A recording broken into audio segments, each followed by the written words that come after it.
الحمدللہ والصلاۃ والسلام علی رسول اللہ اما بعد۔ آج کے درس میں ہماری 32ویں حدیث حضرت ابو سعید سعد بن مالک بن سنان الخدری، جو حضرت ابو سعید خدری رضی اللہ عنہ کے نام سے مشہور ہیں، ان کا نام سعد بن مالک بن سنان ہے۔ وہ فرماتے ہیں کہ رسول اکرم صلی اللہ علیہ وسلم نے فرمایا، لا ضرر ولا ضرار۔ بس دو ہی جملے ہیں آج کی حدیث میں، لا ضرر ولا ضرار۔ اس حدیث کو امام ابن ماجہ رحمۃ اللہ علیہ نے روایت کیا ہے، اور دارقطنی نے بھی، اور دیگر ائمہ نے بھی۔ امام نووی رحمۃ اللہ علیہ فرماتے ہیں کہ اس حدیث کو امام مالک رحمۃ اللہ علیہ نے اپنی موطا میں مرسل روایت کی ہے، اور اس میں ابو سعید کا ذکر نہیں کیا، لیکن یہ حدیث دوسرے اور طریقوں سے مروی ہے جو ایک دوسرے کو تقویت پہنچاتے ہیں۔ حدیث جو ہے نا، یہاں پر کیا ہے، دو ہی الفاظ ہیں، لا ضرر ولا ضرار۔ ضرر یہ لفظ اردو میں بھی استعمال ہوتا ہے نقصان کے معنی میں، اذیت، تکلیف۔ مطلب یہ ہے، لا ضرر، کسی کو نقصان ایسے ہی نہ پہنچاؤ، ولا ضرار، انتقامی کارروائی کے طور پر، بدلہ لینے کے طور پر بھی کسی کو نقصان نہ پہنچاؤ۔ یہ حدیث صرف دو الفاظ پر مشتمل ہے۔ دو ہی الفاظ میں یہ حدیث ہونے کے باوجود تمام محدثین تقریباً اس حدیث کو ذکر کرتے ہیں، اور اتنی سی چھوٹی حدیث سے ڈھیر سارے مسائل استنباط کرتے ہیں۔ بات یہ ہے کہ اسلام میں توحید، نماز، روزہ، زکوٰۃ، حج، ماں باپ کی خدمت، دوسرے جتنے سارے نیک کام ہیں، ان کی اپنی ایک بہت بڑی اہمیت ہے۔ جنت میں داخلے کے لیے، جہنم سے بچنے کے لیے یہ سب ضروری ہے۔ وہیں ایک بہت بڑا قاعدہ اسلام کا یہ ہے کہ ہر مسلمان ایسی زندگی گزارے کہ دوسروں سے وہ نقصان میں نہ پڑے، کسی کو وہ نقصان نہ پہنچائے۔ ایک یہ بھی مفہوم اس کا، اور ایک مفہوم، کسی کو عمدن، جانتے بوجھتے بھی نقصان نہ پہنچائے، انجانے میں اگر نقصان پہنچا تو غلطی کا احساس کر کے اس سے معافی مانگ کر دوبارہ اسے نقصان نہ پہنچنے پائے، اس کا خیال کرے۔ اور اگر کوئی اس کو نقصان پہنچا رہا ہے تو انتقام میں، بدلے کے طور پر، آگے والے کا بھی بہت بڑا نقصان ہو جائے، ایسی کوشش نہیں کرنی چاہیے ایک مسلمان کو۔ چونکہ اسلام امن و شانتی کا، سلامتی کا، ہر ایک کے لیے بھلائی چاہنے والا دین ہے، اور مسلم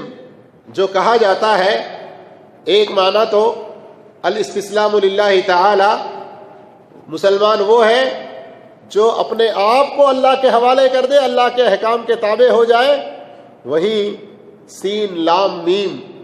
اس کا ایک مفہوم دوسرا سلامتی کے بھی ہے۔ اسی لیے اللہ کے نبی صلی اللہ علیہ وسلم نے سب سے افضل اسلام کس کا ہے پوچھنے پر کیا فرمایا؟ وہ مسلمان جس کے زبان اور ہاتھ کی تکلیفوں سے دوسرے سارے مسلمان سلیمہ، سلامتی میں رہے، کوئی ان کو اذیت اور تکلیف نہ پہنچتی۔ ضرر، ضرار، عمدن نقصان پہنچانا، بدلے میں نقصان پہنچانا، کسی بھی طرح نقصان پہنچانا، یہ دو لفظوں کو امام ابن عثیمین رحمۃ اللہ علیہ نے ایک چھوٹی سی مثال کے ذریعے بڑا اچھا اور پیارے انداز میں سمجھایا۔ ضرر کس کو کہیں گے، ضرار کس کو کہیں گے؟ کہتے ہیں کہ آپ اپنے گھر میں چھوٹا سا کوئی مزرعے کی شکل دھنیا، ٹماٹے، مرچی وغیرہ کے لیے بعض لوگ گھروں میں بنا لیتے ہیں، یا پھر آپ کا آنگن ہے، صحن ہے، آپ اس کی صفائی یا اپنے کھیتی میں پانی چھوڑ رہے ہیں، دیر تک پانی چھوڑ دیا، یا آپ اپنے صحن کی صفائی کر رہے ہیں اور پانی اتنا چھوڑ دیا کہ وہ پانی جا کر بازو والے، پڑوس والے گھر والوں کے لیے ضرر، نقصان کا باعث بنا، تو آپ نے یہاں پر عمدن تو نہیں کیا نا، آپ اپنے گھر کی صفائی کر رہے ہیں، یہ خیال نہیں آیا، پہلے سے یاد نہیں آیا کہ زیادہ دیر تک چھوڑ دوں گا یا میں کچھ اور طریقہ نہیں اپناؤں گا تو اپنے بازو والوں کو بھی تکلیف پہنچے گی، آپ کو سوچ بھی نہیں آئی، آپ کے ارادے کے بغیر ہی کسی کو تکلیف پہنچ گئی۔ تو ضرر کا معنی یہاں پر یہ ہے کہ کوئی مسلمان اس انداز میں بھی کسی کو نقصان نہ پہنچائے، کچھ کام کرنے سے پہلے ذرا سوچ لے، غور و فکر کر لے کہ میرے اس کام سے میرا تو فائدہ ہو رہا ہے لیکن کسی اور کا نقصان تو نہیں ہو رہا۔ سمجھ میں آئی بات؟ یہاں تو عمدن آپ نے نقصان نہیں پہنچایا نا، لیکن نقصان بازو والے کا ہو رہا ہے، تو اس میں بھی احتیاط اور خیال رکھنا چاہیے۔ ضرار یہ ہے کہ اب آپ کے پڑوسی سے آپ کو کچھ تھوڑی تکلیف پہنچی، ڈیوٹی کر کے آئے، آپ آرام کرنا چاہتے تھے، وہ ٹھک ٹھک ٹھک ٹھک کر کے کچھ مارنے لگے، کچھ کیلا ٹھوکنے لگے، اپنے گھر میں کچھ ایسا شور، اچھا اب ان کو سبق سکھانا ہے، اب ان کو ہم اب بدلہ لینے کے لیے انتقامی کارروائی کے طور پر ان کا کچھ نقصان سوچیں۔ اب آپ اپنے گھر میں جنریٹر شروع کر دیں، ان کے سونے کا جب ٹائم ہو جائے تو کوئی ایسا موٹر شروع کر دیں کہ ان سارے لوگوں کی نیند حرام ہو جائے۔ اب یہاں کیا ہو رہا ہے؟ عمدن بھی ہے اور بدلے کے طور پر ہے، تو اس سے بھی منع کیا گیا ہے۔ قرآن مجید میں یہ لفظ ضرار بالضبط 2 مرتبہ اور اس کے مشتقات کے ساتھ کچھ اور جگہوں پر بھی استعمال ہوا ہے۔ وراثت کی تقسیم اسلام کا ایک بہت بڑا فریضہ ہے۔ قرآن میں خود اللہ رب العالمین نے کہا فریضۃ من اللہ، کہ یہ اللہ کا ایک فریضہ ہے، اور ایک حدیث کی روشنی میں اہل علم کہتے ہیں کہ وراثت کی تقسیم کا جو علم ہے وہ آدھا علم ہے، لیکن آج ہمارے بہت سارے مسلم خاندانوں میں وراثت کو گویا کہ بھلا دیا گیا۔ بہت کم لوگ ہیں ہمارے بر صغیر میں جو اسلامی اصولوں کے مطابق وراثت کی تقسیم کرتے ہیں۔ یہ بہت بڑے گناہ کا ہم ارتکاب کر رہے ہیں، اس بارے میں ہمیں غور و فکر کرنا چاہیے۔ بہرحال وراثت کی تقسیم کے مسئلے میں اللہ رب العالمین نے ایک جگہ فرمایا کہ میت کی جو جائیداد تقسیم ہوگی، میت کے اوپر اگر کچھ قرض ہے تو اس کی ادائیگی کے بعد، اس نے کچھ وصیت کیا ہے تو اس وصیت کی ادائیگی کے بعد، من بعد وصیۃ یوصین بها او دین غیر مضار، اس جائیداد کی وراثت کی تقسیم میں کسی کو کچھ بھی نقصان نہیں پہنچانا چاہیے۔ اور اجتماعی ازدواجی زندگی میں بعض دفعہ بعض مرد اپنے آپ کو مرد اس لیے سمجھتے ہیں کہ عورتوں کو ستاتے رہیں، تبھی وہ مرد ہیں۔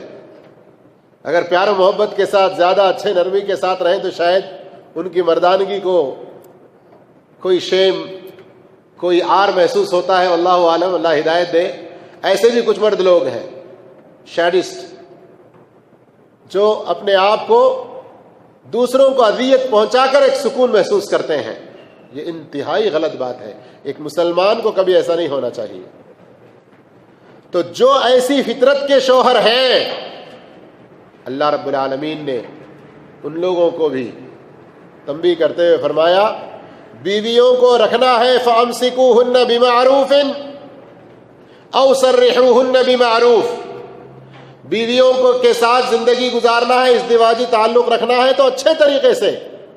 بیوی بنا کر رکھو، اچھے طریقے سے ان کے ساتھ زندگی گزارو۔ اگر اچھے طریقے سے ان کے ساتھ زندگی نہیں گزار سکتے تو اچھے طریقے سے ان کو چھوڑ دو، ظلم و زیادتی کر کے نہیں چھوڑنا، اچھے طریقے سے چھوڑنا۔ پھر آگے اللہ رب العالمین نے فرمایا وَلَا تُمْسِكُوهُنَّ ضِرَارًا لِتَعْتَدُوا، انہیں نقصان پہنچانے کی غرض سے ان کو اپنی زوجیت میں ہی روکے نہ رکھو، اگر ایسا کرتے ہو تو یہ تمہاری طرف سے بہت بڑا ظلم ہوگا، اور ایسے ظلم کرنے والوں سے اللہ رب العالمین بڑا ہی انتقام لے گا۔ اللہ ان کو بہت ہی ناپسند کرتا ہے، اور یہ ظلم خود اپنے آپ پر ظلم ہوگا، کل اللہ کے پاس اس کا جواب دینا ہوگا۔ تو یہاں بھی اللہ نے ضرار کا لفظ استعمال کیا کہ ازدواجی زندگی بھی ہم ایسی گزاریں کہ کسی کو کوئی نقصان نہ پہنچنے پائے۔ اور آج اللہ ہدایت دے ہمارے کئی جوانوں کو، اور بیچارے کئی جوان بیچارے ہیں جو اپنے ماں باپ کی قدر اور ان کی عزت کرنے کے بہانے اپنی بیویوں پر ظلم ڈھاتے ہیں۔ ماں باپ کا دباؤ ہوتا ہے کہ ہم نے تیری بہنوں کی شادی کے موقع پر کتنا کچھ دیا ہے، جا تو بھی اپنی بیوی سے کہے کہ وہ اپنے میکے سے لائے جہیز۔ اب بیچارہ یہ نہیں چاہتے ہوئے بھی بعض دفعہ ماں باپ کے دباؤ میں آ کے اس پر ظلم کرتا ہے۔ تو یہاں ماں باپ کے ساتھ محبت کا سلوک کرنا، حق بات میں ان کی اطاعت کرنا ضروری ہے، لیکن ایسے ظلم و زیادتی کی چیزوں میں ماں باپ کو سمجھانے کی کوشش کرے۔ ان کی کوئی خواہش ہے تو حتی الامکان ہماری طاقت بھر ان کو پورا کریں، لیکن ان کے کہنے کی وجہ سے ماں باپ کو راضی کرنے کی خاطر بیوی پر بھی ظلم نہ کریں۔ اسی طرح ضرار ہمارے سوشل لائف میں، اجتماعی زندگی میں کسی بھی انداز کا نقصان کوئی ایک دوسرے کو ہرگز نہ پہنچائے، حتیٰ کہ اللہ تعالی ہدایت عطا فرمائے۔ بعض دین کے کام، بظاہر دین کے، لیکن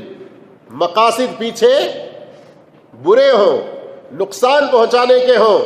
تو اللہ رب العالمین ایسے دین کے کاموں پر بھی پابندی عائد کر دیتا ہے۔ مدینے میں منافقوں کا ایک گروہ تھا، صحابہ اکرام اللہ کے رسول صلی اللہ علیہ وسلم کے ساتھ اس قدر اطاعت و فرما برداری میں تھے کہ منافقوں کی اپنی دال نہیں گل رہی تھی، اور ان کے آپس میں کہیں ایک جگہ بیٹھ کے اپنے رائے مشورے، اپنی میٹنگیں، اپنے ناپاک ارادے پورے کرنے کے راستے نہیں مل رہے تھے، تو کہا کہ لو ایسا کرتے ہیں، ہمارے اس محلے میں ایک مسجد ہی بنا دیں گے۔ مسجد تو کوئی نہیں روکے گا، مسجد تو اللہ کا گھر ہے نا، کون روکتا ہے؟ والذین اتخذوا مسجدا ضرارا وکفرا وتفریقا بین المؤمنین۔ اللہ نے ان کی برائی بیان کرتے ہوئے کہا انہوں نے جو مسجد بنائی وہ مسجد کیسی؟ ضرارا، مومنوں کو نقصان پہنچانے کی غرض سے بنائی گئی وہ مسجد، کفرن، ایمان کو بڑھاوا دینے کے لیے نہیں، کفر کو جگہ دینے کے لیے، اپنے کفریہ ناپاک ارادے سازشیں وہاں بیٹھ کر پورے کرنے کے لیے، وتفریقا بین المؤمنین، مومنوں کے درمیان میں پھوٹ ڈالنے کی غرض سے، مومنوں کے درمیان پھوٹ ڈالنے کی غرض سے انہوں نے وہ بنائی۔ اللہ رب العالمین نے حکم دیا، اللہ رب العالمین نے حکم دیا، نبی صلی اللہ علیہ وسلم پر آیتیں نازل فرمائی کہ اس مسجد کو گرا دیا جائے۔ ذرا سنبھل کر، میں آپ کو اشارہ کر رہا ہوں، سنبھل کر آیت کا ترجمہ سن لیے، کل کے دن تمہارا کوئی رشتہ دار، تمہارا کوئی اپوزٹ پارٹی والا مسجد بنا دیا تو جا کے گراؤ کر کے یہاں مطلب نہیں لینا۔ ہم اس انداز میں گفتگو نہیں کر رہے ہیں، ہم صرف اسلام کس قدر سلامتی کو پھیلانے، آپس میں ایک دوسرے کو نقصان نہ پہنچانے کے لیے کہتا ہے، اس ناحیے سے گفتگو کر رہے ہیں، اس ناحیے سے گفتگو کر رہے ہیں۔ اور میں اب تک شروع رمضان سے لے کر اب تک 2-3 مرتبہ کہہ چکا ہوں، بعض دفعہ بعض مسائل میں کوئی حکم کسی ایک حدیث کے تحت آئے گا، لیکن وہاں ہم صرف ایک حدیث کو یا ایک آیت کو لے کر ہی اس مسئلے پر حکم نہیں لگائیں گے، اس موضوع سے متعلق اور دوسرے پہلوؤں کو دیکھنا، دوسری اور آیت و حدیثوں کو دیکھنا بھی ضروری ہے۔ کہا نا کئی مرتبہ بیچ میں جی، تو یہاں اللہ کے نبی صلی اللہ علیہ وسلم کو ڈائریکٹ اللہ کی طرف سے حکم آیا اور اللہ کے رسول صلی اللہ علیہ وسلم نے اس کو گرا دیا، ختم کر دیا۔ کیا آج بھی ہم ایسا کر سکتے ہیں؟ خاص کر ہم بر صغیر میں رہنے والے، جہاں ہمارے پاس اسلامی سلطنت، اسلامی حکومت، حاکم وقت کا نہ تصور وہ دلوں میں ہوگا لیکن عملی طور پر اس کا کوئی یہ نہیں ہے، یہاں نقصان پہنچانے کے لیے ایسی مسجدیں بنا بھی نہیں سکتے۔ اگر کسی نے بنایا بھی ہے تو فوراً جا کے آپ توڑ بھی نہیں سکتے، یہ بھی یاد رکھیں۔ بنانا تو جائز نہیں ہے اس طرح سے، جیسے ہمارے ہاں چھوٹی چھوٹی اس کے مسائل میں سنتے ہیں نا، فلاں رفع الیدین کر رہے ہیں اس لیے وہ لوگ مسجد بنائے تو رفع الیدین نہ کرنے والے جا کر گرا رہے ہیں، آمین زور سے بولنے والے مسجد بنا رہے ہیں، نہیں بولنے والے گرا رہے ہیں، یا نہیں بولنے والوں کی جگہ بولنے والے، کچھ اس طرح کے واقعات جو سنتے رہتے ہیں۔ میرے بھائیوں، یہ سارے فتنہ ہیں، ہم آپس میں اس طرح کے لڑ کر کافروں کو تقویت پہنچا رہے ہیں، کافروں کو قوت دے رہے ہیں، اپنے آپ کمزور ہو رہے ہیں۔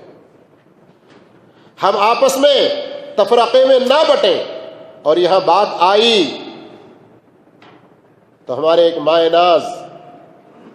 قریب زمانے کے مورخ، خصوصاً نبی کریم صلی اللہ علیہ وسلم کی سیرت پر عالمی مقابلے میں پہلا انعام حاصل کرنے والے شیخ صفی الرحمن مبارک پوری رحمۃ اللہ علیہ، اللہ ان کی قبر کو رحمتوں سے نور سے بھر دے، ایک موقع پر بھرے اجتماع میں ان سے پوچھا گیا کہ کیا یہ اہل حدیث والے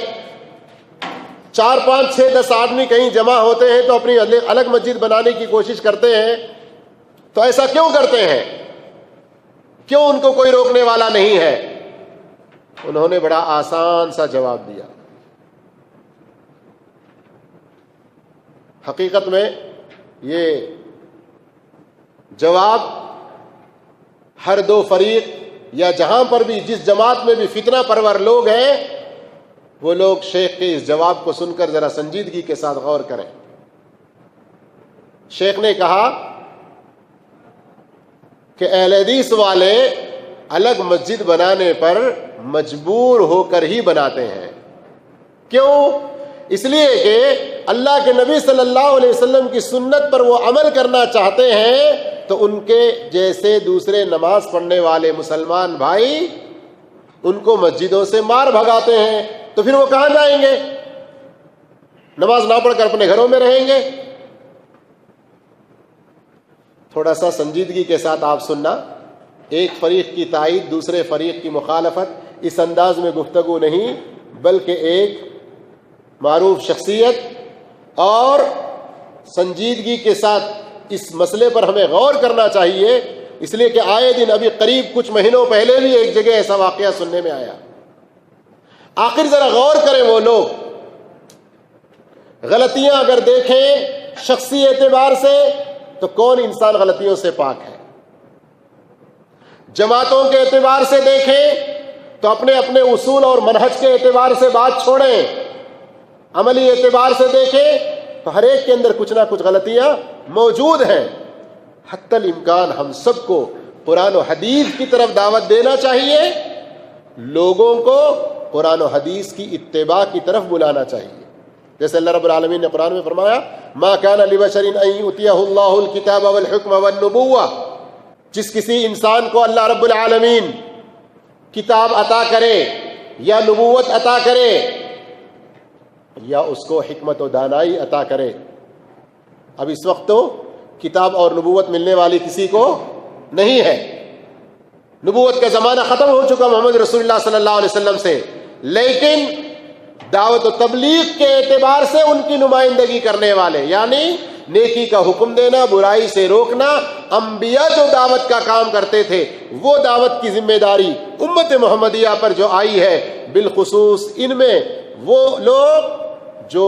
دعوت کا جذبہ رکھتے ہیں، علم دین حاصل کرتے ہیں، وہ یہ کام کر رہے ہیں۔ اللہ آگے فرما رہا ہے ان سب کی ذمہ داری یہ ہے کہ وہ لوگوں سے یہ نہ کہیں کونوا عبادا لی من دون اللہ، تم لوگ میری طرف آؤ، میرے فالوور بن جاؤ، میرے راستے کی پیروی کرو، میں تم کو سیدھا راستہ بتاتا ہوں۔ نہیں، ولیکن کونوا ربانیین بما کنتم تعلمون الکتاب وبما کنتم تدرسون، تم اللہ والے بن جاؤ، اس اللہ کی جو تعلیم تم سیکھتے ہو، اس اللہ کی اتاری ہوئی شریعت کو جو سیکھتے ہو، اس کے قرآن کو، اس کے نبی کی سنتوں کو جو پڑھتے ہو، اس کے مطابق تم اللہ والے بنو،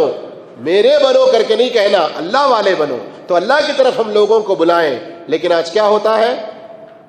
چھوٹے چھوٹے مسئلوں پر مسجدوں کو تک ڈھا دیتے ہیں اور نام الگ الگ کیا کیا رکھ لیتے ہیں۔ تو بہرحال کسی بھی طرح سے دین کا لیبل لگا کر دین کا نقصان، مسلمانوں کا نقصان، اسلام کا نقصان پہنچانا یہ بھی کسی طرح جائز نہیں ہے، گرچہ وہ کرنے والے اپنے آپ کو دین کا لیبل لگاتے ہیں۔ اسی طرح سے میرے بھائیوں، نبی کریم صلی اللہ علیہ وسلم نے ایک موقع پہ فرمایا من ضار اضر اللہ لہ، سنن ابی داؤد کی حدیث ہے کہ جو لوگوں کو نقصان پہنچاتے ہیں، پہنچانا چاہتے ہیں، لوگوں کے ساتھ ایسے برتاؤ کرتے ہیں، اللہ رب العالمین ان کا بھی نقصان کر کے رہے گا، اللہ تعالی ان کا بھی نقصان کر کے رہے گا۔ اسلام ہمیں آپس میں ایک دوسرے کے ساتھ عدل و انصاف، سلامتی، شانتی اس حد تک پھیلانے کا حکم دیتا ہے کہ اگر تم عین میدان جنگ میں بھی رہو، سامنے تمہارے کفار ہو، اللہ کو، اللہ کے رسول کو گالی دینے والے ہو، اسلام کو برا کہنے والے ہو، مسلمانوں کو ستانے والے، ان پر ظلم و ستم کے پہاڑ ڈھانے والے ہو، پھر بھی اللہ کیا کہتا ہے، تم ان کافروں سے جہاد کرنے کے موقع پر بھی، قتال کرنے کے موقع پر بھی لا تعتدوا، حد سے گزر نہیں جانا، حد سے پار نہیں ہو جانا۔ نبی صلی اللہ علیہ وسلم کی زندگی میں جو جنگ ہوا کرتے تھے، مشرکین نے نبی کریم صلی اللہ علیہ وسلم کو مسجد حرام میں آنے سے روکا تھا نا صلح حدیبیہ کے موقع پر، اس موقع پر بھی اللہ رب العالمین نے کیا تعلیم دی، وَلَا يَجْرِمَنَّكُمْ شَنَآنُ قَوْمٍ أَن صَدُّوكُمْ عَنِ الْمَسْجِدِ الْحَرَامِ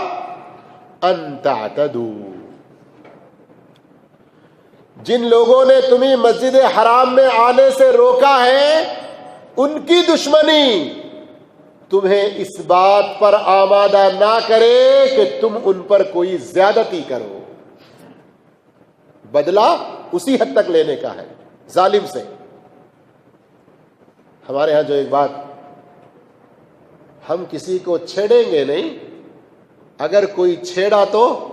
اگر کوئی ہمیں اینٹ سے مارا تو ہم پتھر سے جواب دیں گے، جواب دینے کا حق ہے۔ بعض حالات ایسے ہوتے ہیں کہ معاف کرنا افضل ہوتا ہے۔ اگر کسی کا ظلم بہت زیادہ بڑا ہوا ہے، پھیل رہا ہے، تو آپ اس ظلم کو ختم کرنے کے لیے اس سے بدلہ لیجئے،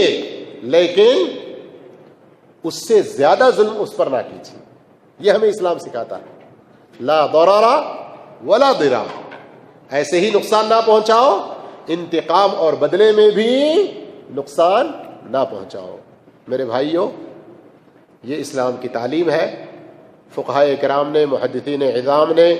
اس چھوٹی سی حدیث سے زندگی کے اور مختلف پہلوؤں میں بہت سے مسائل بھی استنباط کیے ہیں۔ خلاصہ کلام یہ ہے کہ ہم بھی امن و شانتی کے ساتھ، سلامتی کے ساتھ، پیار و محبت کے ساتھ آپس میں زندگی گزارنے کا سیکھیں، اور کسی کو بھی آپس میں نقصان نہ پہنچائیں، بدلے میں بھی نقصان نہ پہنچائیں۔ کسی کی طرف سے اگر ہم پر زیادتی ہوتی ہے، بدلہ لیے بغیر اس کو سبق نہیں ملتا۔ جیسے ابھی کل ایک صاحب ذکر کر رہے تھے، ان کے اپنے علاقے کے ایک بڑے غنڈہ گردی کرنے والے آوارہ بدماش انسان جیسے لوگوں میں معروف ہوتے ہیں کچھ لوگ نا اس طرح کی آوارہ گردی لوگوں پر ظلم و زیادتی کے حوالے سے، تو آپ ایسے لوگوں کو قانونی کارروائی میں نہیں پکڑوا سکتے ہیں تو ان سے کوئی ایسا بدلہ جو ان کے ظلم سے بڑھ کر نہ ہونے پائے، ہم آخر میں پھر ظالم نہ ٹھہریں، اس کا ہمیں خیال رکھنا چاہیے۔ اور بات دین کے حوالے سے آئی، مسجدوں کے گرانے کے بارے میں آئی، تو کوئی جذبات میں بے قابو ہو کر کسی کی طرفداری کسی کی مخالفت کی بات نہیں۔ اللہ کے فضل و توفیق سے ہم نے جہاں تک حق جو سمجھا اس کو آپ کے سامنے واضح کرنے کی کوشش کی۔ اگر آپ کو اس میں کوئی ملاحظہ، کوئی کامنٹ یا کسی طرح کا اعتراض یا ہماری اس گفتگو پر کوئی آپ لب کشائی کرنا چاہتے ہیں تو پوری فراغ دلی کے ساتھ ہم آپ کو اس کی دعوت دیتے ہیں، حق کو سمجھنے کے لیے، غلط فہمیوں کو دور کرنے کے لیے۔ اگر ہمارے اندر غلط فہمی ہے ہم اسے دور کر کے حق کا ساتھ دینے کی کوشش کریں گے، یا جن لوگوں میں غلط فہمی ہے وہ دور کر لیں اور حق کو سمجھنے کی اور حق کا ساتھ دینے کی کوشش کریں۔ اللہ ہم سب کو ایک دوسرے کے حق میں خیر بھلائی پہنچانے والا بنائے، حق کے کاموں میں ایک دوسرے کا تعاون کرنے والا بنائے، اور ایک دوسرے کو نقصان پہنچانے سے بچانے کے اللہ ہم سب کو نیک توفیق دے۔ جزاکم اللہ خیر، والسلام علیکم ورحمۃ اللہ وبرکاتہ۔